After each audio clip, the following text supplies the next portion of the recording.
Some people, of course, are suggesting that the former royals known as Meghan and Harry, Prince Harry and the cable TV actress Meghan Markle should step up to the plate, come back and, of course, make themselves be seen and heard in the support of senior members of the British monarchy, all going through their own individual medical battles. As ever, though, there's a bigger story behind it. Let me explain.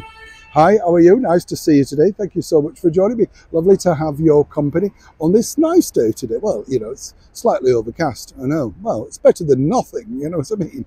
The other few days it's been windy, rainy, and you do get fed up of it. I don't care what people say, winter can be nice as long as you're not trudging around on buses and tubes, cancelled buses and tubes, I might point out, trying to get to work. It's all very nice if you're cosy and warm. Who can afford to be that now, though?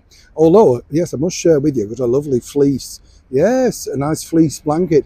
Best thing, actually, put over your knees and legs when you're working from home. Feel a lot better then. Yeah, the household tip, you see. I know, I haven't forgotten the tips, don't worry, I'm working on them. But it's just a simple thing, isn't it? Because I don't know about you, you just whack up the heating and think, I'm freezing. But there are other things that people did a few years back that might save you a little bit. Yeah, I know. Back as ever to your royal story of the day.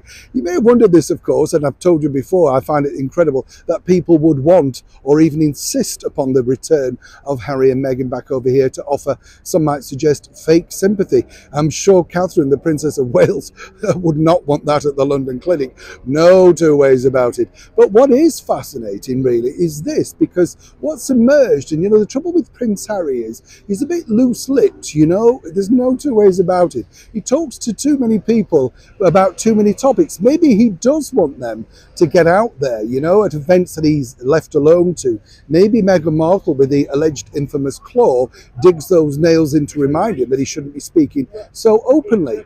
But you see, as we now know, Harry lost the opportunity to become a Councillor of State, shoved right down the pecking order, and that really makes him, demoted and a non-entity, particularly in the lucrative American market. He's just glad that this has not been picked up too much, because obviously for people like that, they see him naturally as still in line to the throne. Many people I know want the titles off and everything else, and that's a huge topic of debate. But of course, people are asking, has there been any communication?